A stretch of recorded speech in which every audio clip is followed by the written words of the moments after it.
I am Joe Salamone. I'm the principal learner. In progress. And we are recording. The principal learner here at the Hudson Valley Pathways Academy. And on behalf of the Hudson Valley Pathways Academy, I wanted to thank all of our in-person guests as well as our virtual guests on Zoom for attending this event. I can't even begin to tell you how proud I am, how proud we are as lead learners, our student teachers that are here as lead learners, our 4 primary lead learners, our workplace learning coordinator, the administrators that are watching this virtually. We're all very proud of the work that our young scholars have done with this Lemelson MIT grant that we were lucky enough to get. We're one of only 8 schools in the country that were selected for this grant. It has been a driving force of the curriculum for our Chapter 1s throughout much of this year, particularly over the last few months as well. So I just wanted to extend our gratitude for those of you who were able to come here today, as well as those of you who were able to attend virtually, and also say thank you to the young scholars. This is not easy work.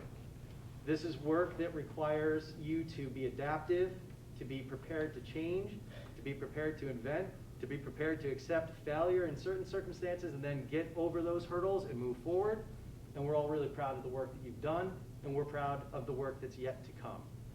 They have done a lot of work preparing for this presentation. I can tell you right now they're all very nervous, but they're going to absolutely do amazing things up here in front of you. We're really looking forward to this.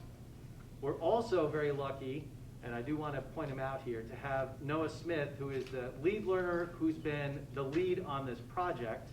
Noah was instrumental in getting this project started. He was instrumental in making sure that we were able to get the grant along with the work from the young scholars. He's very shy. He wants to stay in the back, but I do want to give him a round of applause for the work that he does. Noah Rager, thank you. All right, and as a school, I just want to make sure that we all are aware, Hudson Valley Pathways Academy, we are a P-TECH school, which means we go from grades 9 through an associate's degree. This is the 9th grade group, our Chapter 1s. And to see them involved in work like this is inspiring. I do now want to invite up to the podium Lee Estabrooks, who is here with us from Lemelson, and I want to thank her for making the trip all the way from Massachusetts today and heading back to Massachusetts after we're done here. So Lee, thank you for being here.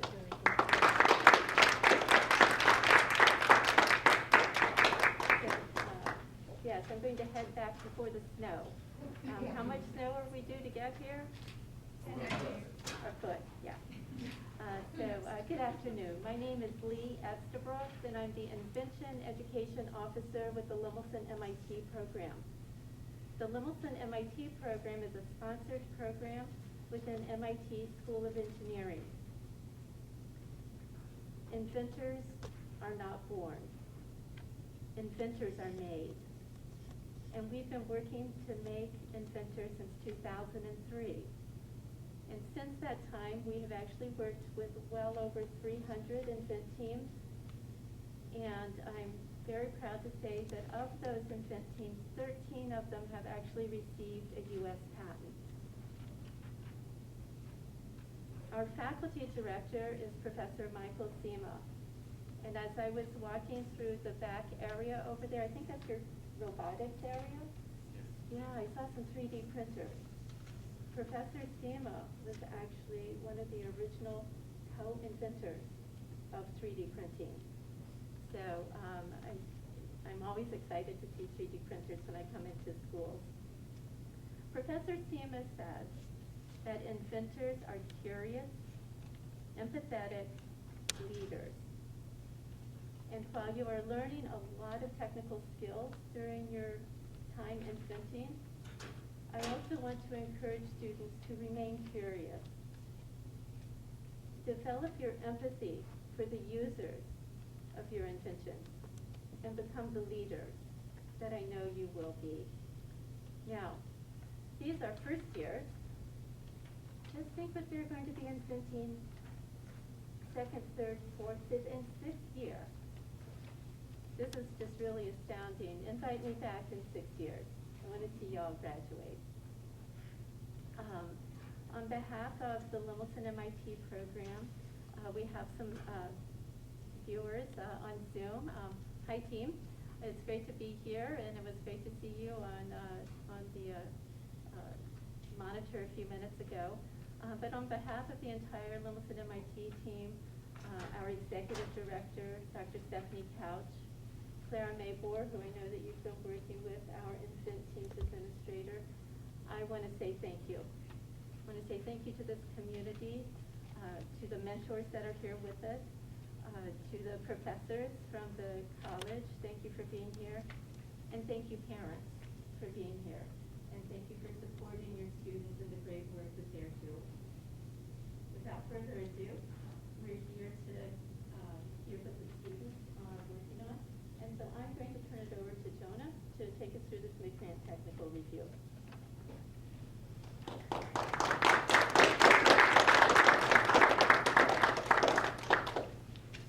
Hi everyone, and welcome to the 2022 Hudson Valley Pathways Academy, Lemelson, MIT, and Benzie Mid-Grant Review. I'm Jonah. Hello, I'm Lucas.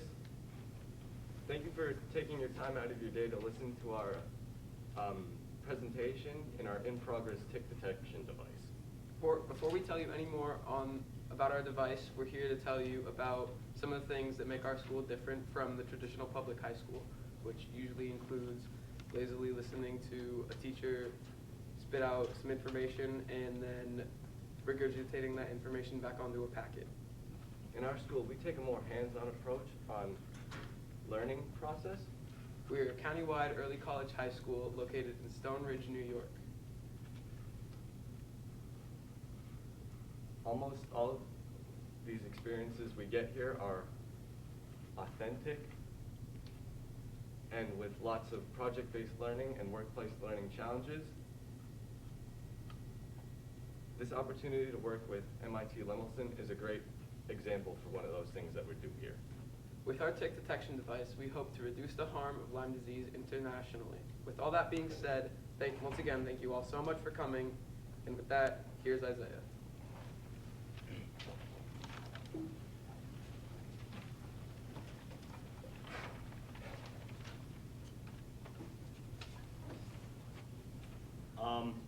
Thank you, Lucas and Jonah, for the generous introduction. Before we move on to the whole of the research slides, I would like to tell you a little story.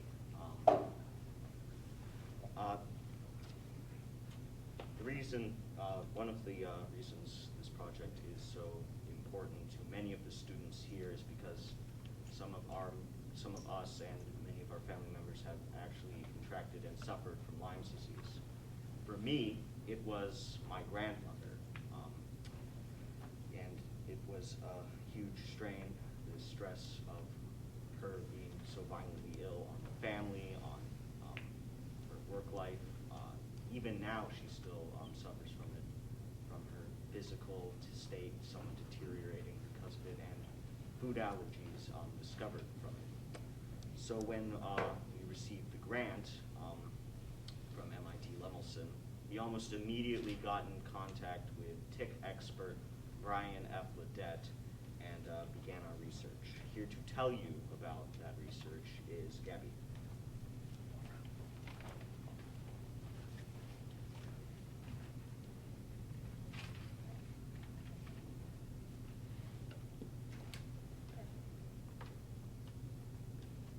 Thank you, Isaiah.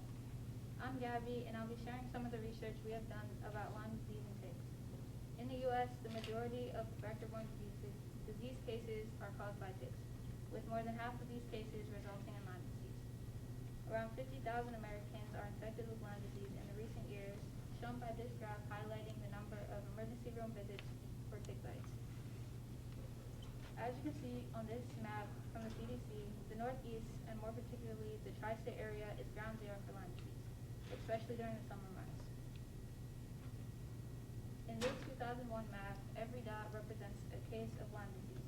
There were 17,029 cases, and there were still more cases in the Northeast. In the updated 2019 map, there were nearly 35,000 Lyme disease cases. I found a quote that said reported cases more than doubled from 22,000 in 2004 to 48,000 in 2016. Now that we're in 2022, we can only assume that the number of Lyme disease cases has grown. If there was some way we could reduce the spread of Lyme disease in the U.S., there wouldn't be as many people suffering. Lyme disease is not only an issue in the Ulster County, but in our schools community, because not only one member of our group has a family member with Lyme disease, but another group member does. Like earlier, we listened to Isaiah talk about his grandmother, now we're going to hear another story told by Zach.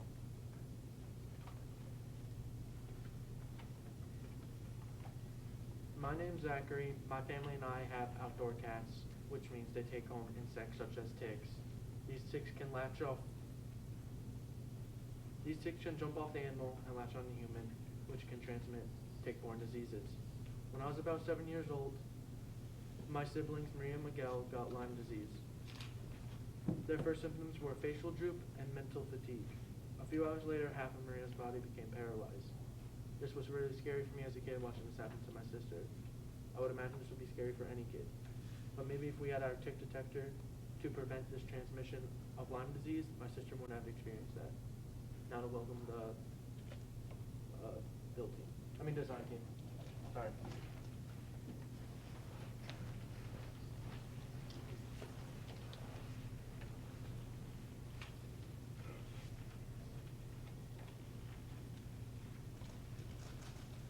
Hello, I am Logan, and this is a normal family with a golden retriever. You think nothing could go wrong on this beautiful sunny day? But wait, if you take a closer look, the whole place is infested with ticks. So that is why us at the Hudson Valley Pathways Academy has grasped the responsibility to take charge and create a working tick detector so families like this, not just in our area, but internationally, can stay safe from the devastating effects of Lyme disease. Because like in the picture, you never know when one of these filthy, disease-infested vermins could scoop their little bodies on you and ruin your sunny day. Maybe even forever. And then I am going to be doing this slide because our member is absent today. These are the brush designs. Before we created a final design, we needed to brainstorm ideas on what we think the brush should look like and how we think it will be efficient. Our member needed to come up with multiple designs for the brush before creating the final design, which is what I just said. And before we started making a design, we had to create multiple rapid prototypes in tiny groups. So all the chapter ones came together and got into certain groups. So in those tiny groups, we each made tick detectors that we thought would be efficient and work. And we basically took all the ideas together and created a brush that we think would work.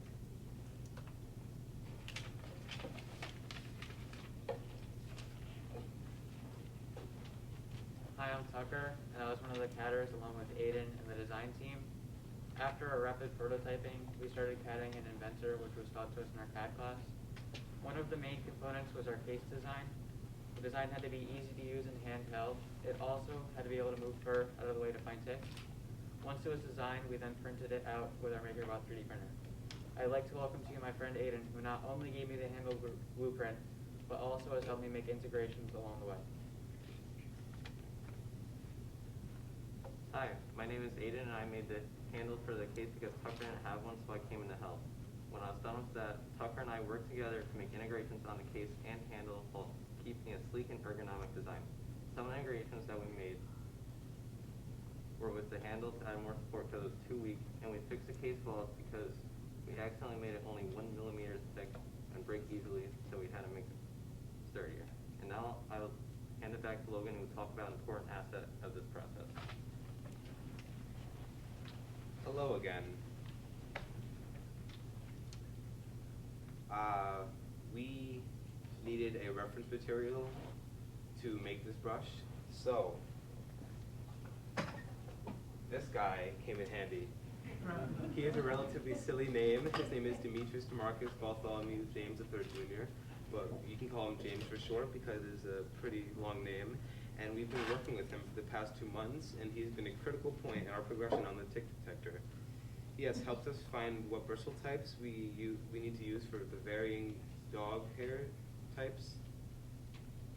This model is a perfect example for the one type of brush, which is the rubber. Oh, yeah, this is the cat design. This is him. Yeah. Like I was saying, this guy is a perfect example for the one type of brush we have.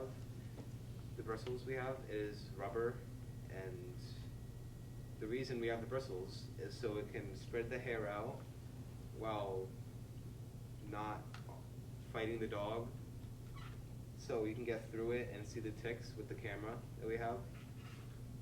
Like I said, the rubber ones are good for this one. The short hair dogs would be the rough, short bristles, and the long metal bristles with the little rubber cap on the top, so it doesn't hurt the dog, would be good for the long hair, so we can get through it. Yeah. And this is the process that we went through to get where we are right now. At first, we had to think of ideas on what we were going to make, like how we were going to make the brush. We decided the dog brush needed to be dog friendly and efficient, so it doesn't like break down or anything, and that you can use it easily. Then we put all ideas together to make a summary of our brainstorms, so that we can know what we are all thinking and cooperate on one design. After that, we went on the internet and searched for some brushes that we could just reference materials. We found these 3 brushes, which is what I was talking about earlier, the rubber, short, hard, and the long metal bristles. Then finally we tested those brushes as soon as they got delivered to us, because we had James with us, so we could brush him and see which one worked. Thank you very much for listening to the design team speak to you, and I am handing it off to the coding team.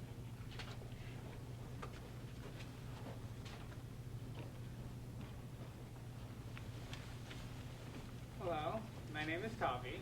I'm part of the coding team, and I designed a push button experiment to push a button and turn on an LED light, because we figured that we'd like to use buttons to operate our device.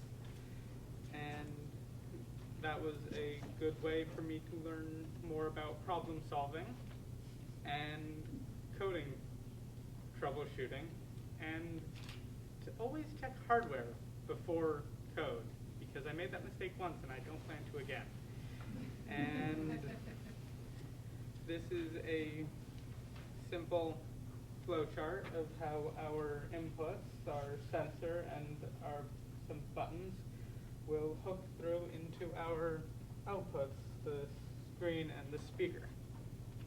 And now I'd like to hand it off to Lucas to talk about cameras. Hello again.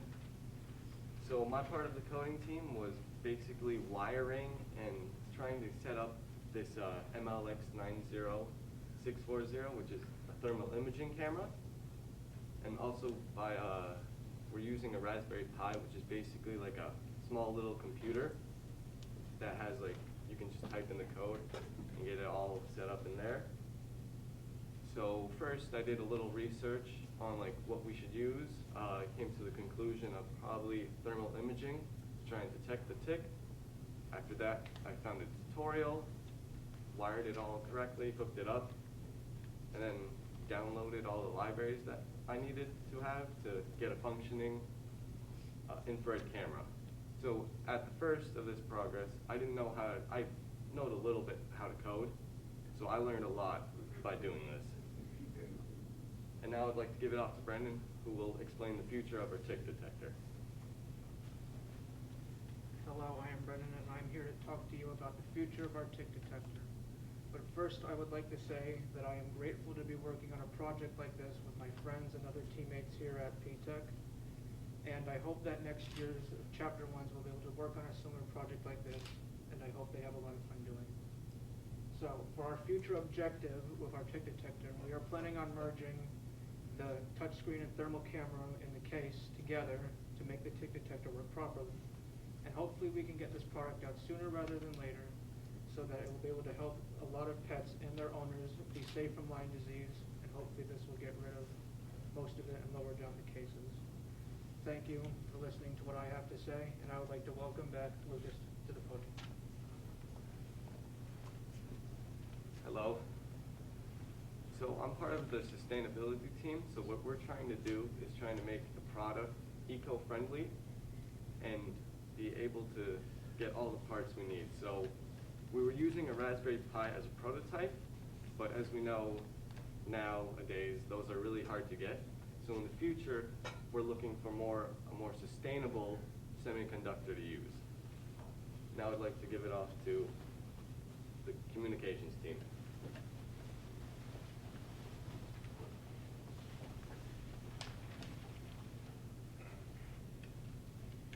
Hello, I'm Jacob. I'm the communications lead for the Invent team, and the communications team's job is to document our process and progress and get that information out by using blogs, social media, and update videos. Blogs are just an update in text format, and they just show all the progress that we've made on the tick detector for the entire month and have pictures to showcase that information. They're posted at the end of the month on the Invent team's website, and they just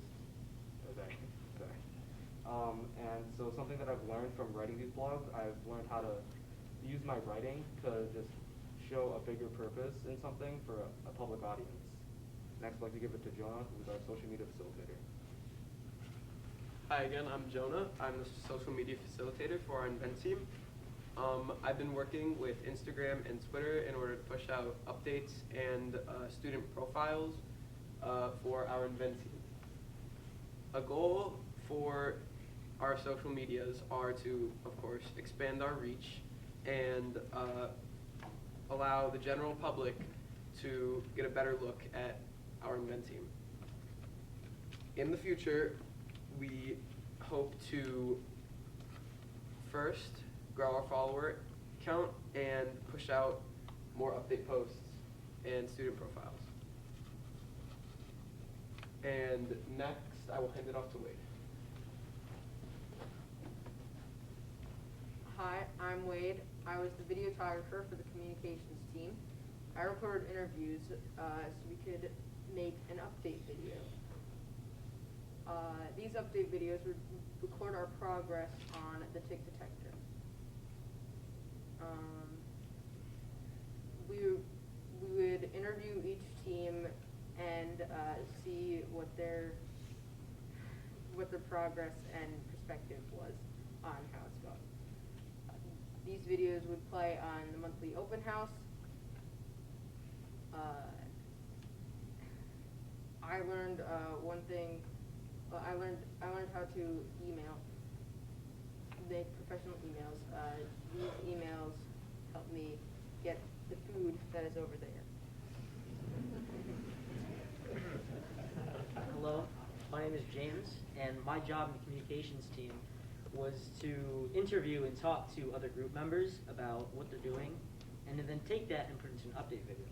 And so basically what the update video was is we showed it to Lemelson to show them that we're actually spending the money and that we're not wasting it on, I don't know. And a few things I learned was how to talk more confidently in front of people, obviously, and how to conduct interviews more professionally. And next, I'd like you to meet Judah, who is a very hard worker, who will talk about how we actually spent this money.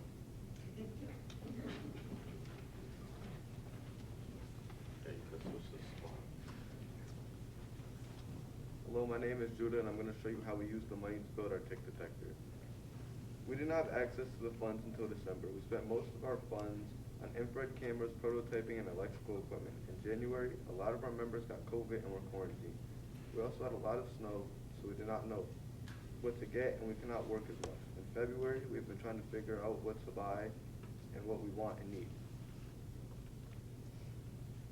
And in In March, we're planning on spending $1,500 on researching, $500 on prototyping, and $900 on testing.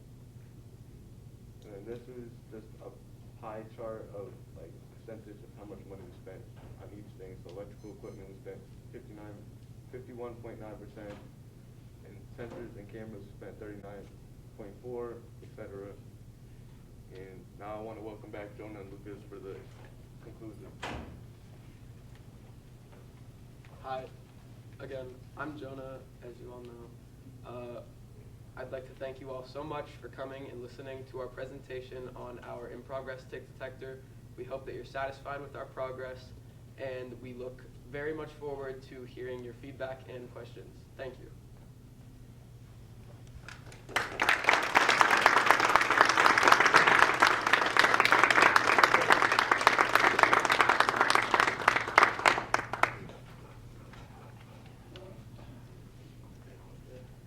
All right, so first of all, great job, all of you.